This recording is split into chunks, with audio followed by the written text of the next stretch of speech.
So welcome back to the IPA, hashtag She's IPA, together with Policing TV. This is a collaboration highlighting women in policing. And today we are speaking with Sandra Smith from Bedfordshire Police. This is episode number 2, and now I would like to ask Sandra about women in color in policing, because this is not only a few words coming together, it's also a big program. It's something very special that is ongoing in your police force. Please tell us. Okay, so I'll start at the beginning because I always like to give a little bit of context to how this movement started. So I've been in policing over 7 years. Started with Herts Police, then transferred over to Bedfordshire Police. But throughout my time in policing, I felt like my journey had been what we call a roller coaster of a ride, and I think part of it is to do with age, but part of it is to do with navigation of policing, and it can be tough. And I guess in 2020, because I lost my mom, there was so much happening around COVID. There was, it was just a time that I personally felt isolated.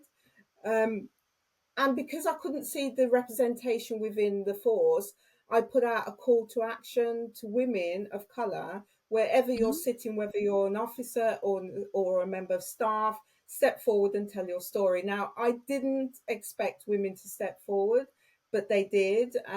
Whether they had been in policing for 2, 5, 10, 15, even 30 years, one woman stepped forward and she had become a detective inspector, which is absolutely fantastic. But my question is, why was she not a chief constable? You spend that long in policing. Had she not been afforded the opportunities? I don't know. That was my question to explore. So the more women stepped forward, the more stories had been told. And what was coming across was that some women of colour felt, and I guess it's women as well, some women felt like they weren't seen, they certainly weren't being heard. There was a lack of development, a lack of progression. And so the movement started.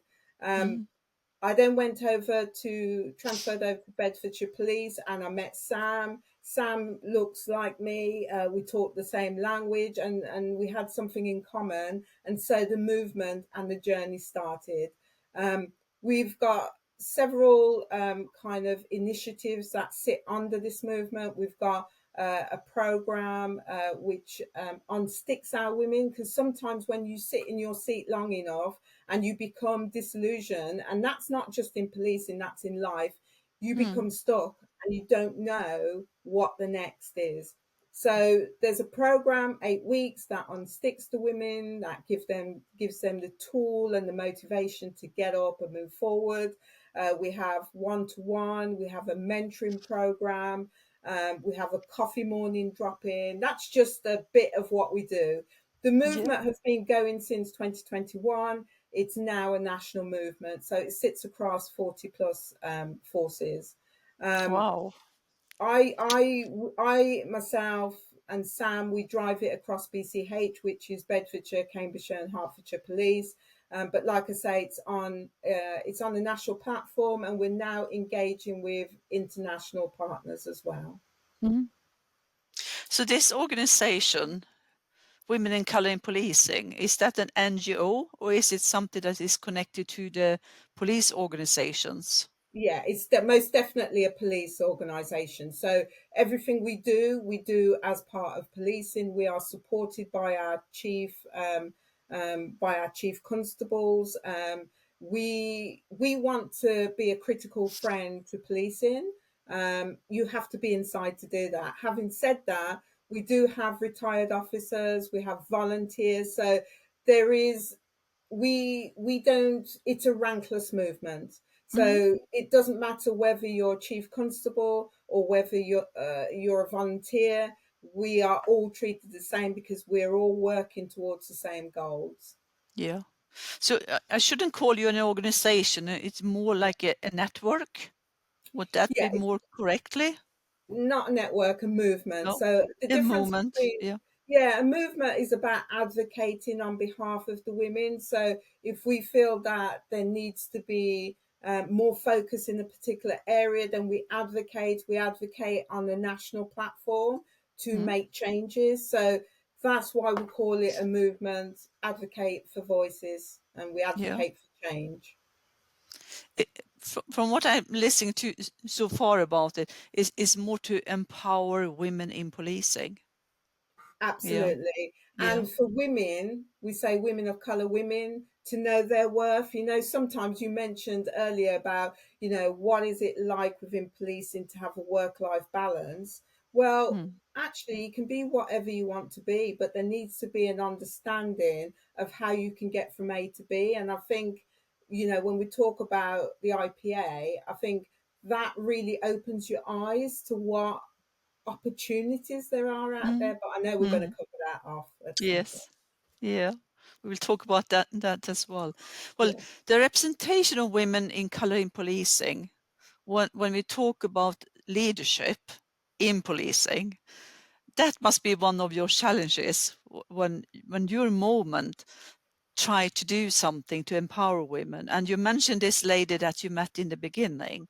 So Mm. how can this work help women to identify possibilities and also to believe in themselves that they are, well, not likable but doable to Mm. reach a position within policing? Yeah, I think often we talked about, and actually that was my ethos as well a few years back, that if you can't see it, you can't be it. I don't think Mm, that's true. I think, you know, at the end of the day, you've got to be able to step up and lead from the front. So I mm, want women of color, to look at this movement. This movement was started with two women, and look where it's got to. So we all mm, have a responsibility to step forward and to be that difference. And that's what I see WOSIP as doing. We call it WOSIP, Women of Colour in Policing. That's what I see this movement doing now. We've moved forward on the back of volunteers, just having the same vision and wanting to see that change. So for me, we all have a responsibility to do something. mm. Recruitment and retention of police women, it would also be within your interest, and women of color in policing and also individual police women and policemen should contribute to this. But how would your movement be particularly good at it comparing to what policing should do? Is Are you too independent, or are you parallel in this work? How would you look Yeah, at it? we're not independent. We are police officers. My day job is a police sergeant. So I'm here to serve the public, but you can't fully serve the public if we have underrepresentation. Um, Underrepresentation means that, have we got the knowledge and the culture to be able to go out and serve the public? So we have to look internally within policing, first of all, to get our house in order. And then we have to go out and give the service. So women of colour in policing is about increasing that representation, is about improving the knowledge around why women of colour feel that they they need a platform. And this is all part of policing. It's all under an umbrella. We're not a separate movement to policing. We're all part of. Mm. And women in color, is that only women with brown and black skin, or would it be any woman of color? Okay, so anybody that knows this movement knows that we're fully inclusive. So if you want our support, our help, we reach out and we support everybody and anybody. So we are very inclusive with how we move. We have males who are our allies. We have our sponsor, Chief Constable, Mr. Rodenhurst. He's one of our sponsors. So that just shows you that we're inclusive. And just because we talk about women of color, we also have to talk about women who do not have English as their first language. Mm. They are supported heavily as well. So Yeah, we are inclusive in how we move. yeah. Well, I think you celebrate diversity, equality, and inclusion, and with that, all colors of women whoever would like to be joining into it. I think that's just a lovely thing. And I had the opportunity on the 7th of March to follow your online webinar. Can you tell us just a little bit of what happened that day? A lot of singing. Yes. Well, International Women's Day falls on the 8th of March. We chose to celebrate it on the 7th, but actually it could have been any day of the year because we should celebrate women every day of the year. We brought together a lot of different speakers from all over the world. I mean, yourself, May-Britt, you're from Sweden. We had the Washington contingency from all walks of life, not just from policing, but from the youth system. We had schools, we had universities, we had barristers, we had the NHS. It's bringing all the different agencies together to celebrate not just women of colour, but women and for the allies. So whether you're male, indifferent, whatever background you're coming from, this is a celebration, and we're celebrating the journey that we're on, and actually we're supporting each other. So Yeah. again, when you hear women of colour, it's not just women of colour. We are No. inclusive. Yeah. And I would say, as a watcher and listener of that particular event, it was a lot of happiness, smiles and happiness and success stories. And even though some stories was not really success stories, in the end they went to be. And I think that's what we need to share with our friends and with everyone that are happy to listen to us.